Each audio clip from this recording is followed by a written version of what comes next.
सनातन में मानव और बाकी सभी जीवों के मध्य साहचर्य की भावना अत्यंत बलवती रही है। सभी देवी देवताओं के वाहन होते हैं। इसका मुख्य कारण ये सीख देना भी रहा है कि जीवन साहचर्य से चलता है और सभी जीव जंतु इसमें मुख्य रूप से भागीदार हैं और सभी का योगदान उतना ही महत्वपूर्ण है जितना मनुष्य अपने आप को मानता है। चाहे दुर्गा का वाहन सिंह हो या फिर गणेश का वाहन मूषक या फिर लक्ष्मी का वाहन उल्लू। इसी प्रकार से भगवान शिव ने भी अपनी सवारी के रूप में नंदी को चुना। नंदी का रूप भी इतना सुंदर होता है, मंदिर के बाहर इस प्रकार विराजित होता है मानो शिव के लिए ही प्रतीक्षारत हो। नंदी को कैलाश का रक्षक भी माना जाता है। वो शिव के प्रमुख गुणों में से एक है। जहाँ जहाँ शिव मंदिर होता है वहाँ वहाँ नंदी भी अवश्य विराजमान होते हैं। नंदी की पूजा भी अनिवार्य मानी जाती है। माना जाता है कि भगवान शंकर नंदी के माध्यम से ही भक्तों की पुकार सुनते हैं। शिव पुराण में इस कथा का मुख्य रूप से उल्लेख है कि आखिर नंदी भगवान की सवारी बने तो कैसे बने। ऋषि शिलाद अत्यंत ही ज्ञानी और शिव के परम भक्त थे। उन्होंने ब्रह्मचर्य का सदैव पालन किया। वो निरंतर अपने जप और तप में लगे रहे। कुछ वर्ष बीत जाने के पश्चात उनको एक भय सताने लगा। वो हमेशा मन ही मन सोचते, मैं प्रभु की भक्ति में सदैव लीन रहता हूँ।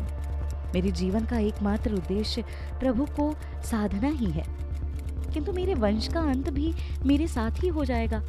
मेरे परिजनों का तो इसमें कोई दोष नहीं है। आखिर वंश की समाप्ति का कारण मैं ही क्यों बन रहा हूँ। ये सोचकर वो मन ही मन दुखी हो गए। इस भय के चलते उन्होंने मन ही मन ठाना कि शिव जी की आराधना करने के लिए उन्होंने ब्रह्मचर्य का पालन किया है। अब वही उन्हें मार्ग दिखाएंगे। ये सोचकर उन्होंने पुत्र प्राप्ति के लिए कठोर तपस्या शुरू की।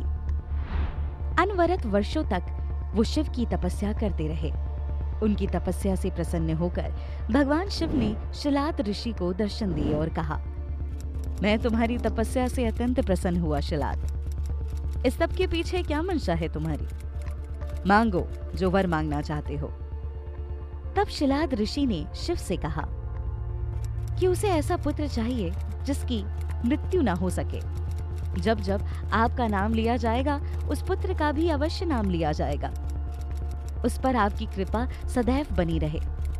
वो आप ही के नाम की तरह अजर अमर हो जाए। शिव मन ही मन मुस्काए और शिलाद को आशीर्वाद देकर वहां से चले गए। साथ ही कहा कि उन्हें ऐसे पुत्र की प्राप्ति अति शीघ्र होगी। अगले दिन ऋषि शिलाद एक खेत से गुजर रहे थे। उन्होंने देखा कि खेत में एक नवजात बच्चा पड़ा है। बच्चे को देखकर वो सोच में पड़ गए। उन्होंने मन ही मन विचार किया कि ये बच्चा तो काफी सुंदर और लुभावना है। आखिर इतने सुंदर बच्चे को यहाँ बीच जंगल में कौन छोड़ जाएगा। वो ये सब सोच ही रहे थे कि तभी एक आवाज गूंजी, शिलाद, यही तुम्हारा पुत्र है। ये तुम्हारा वंश आगे बढ़ाएगा और वंश का नाम पूरी दुनिया में फैलाएगा। ये सुनकर ऋषि शिलाद बेहद प्रसन्न हुए और उन्होंने बच्चे को तुरंत गोद में उठाकर कहा, पुत्र, मेरा पुत्र, अब मैं निर्वंश नहीं हूँ। मेरा पुत्र कितना सुंदर और तेजस्वी है। भोलेनाथ ने कितनी सुंदर कृपा बरसाई है मुझ पर। शिलाद पुत्र को अपने साथ ले गए और उनको शिक्षा दीक्षा देने लगे।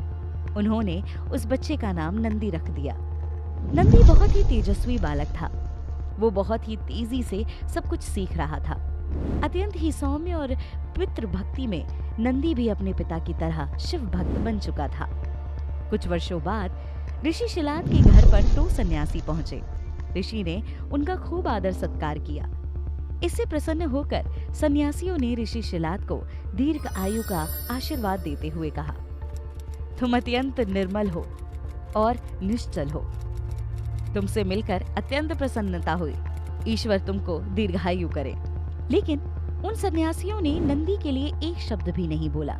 ऋषि शिलाद ने सन्यासियों से इसका कारण पूछा, क्या हुआ बाबा, मेरे पुत्र से कोई भूल हो गई है क्या? आपने उस पर अपना आशीष नहीं बरसाया। तब सन्यासियों ने पहले तो आनाकानी की, किंतु शिलाद के द्वारा बार बार पूछे जाने पर बताया कि नंदी की उम्र कम है, इसलिए हमने इसे कोई आशीर्वाद नहीं दिया। उन्होंने कहा, तुम्हारा पुत्र अत्यंत तेजस्वी है, किंतु इसकी आयु कम है।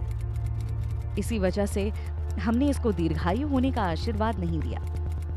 अब हम विधाता द्वारा लिखी गई उम्र को बढ़ा तो नहीं सकते ना।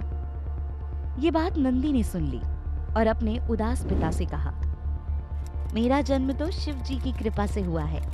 वही हमें राह दिखाएंगे और कृपा बरसाएंगे। आप चिंता ना करें पिताजी, जब तक भोलेनाथ है मेरा काल भी कुछ नहीं बिगाड़ सकता।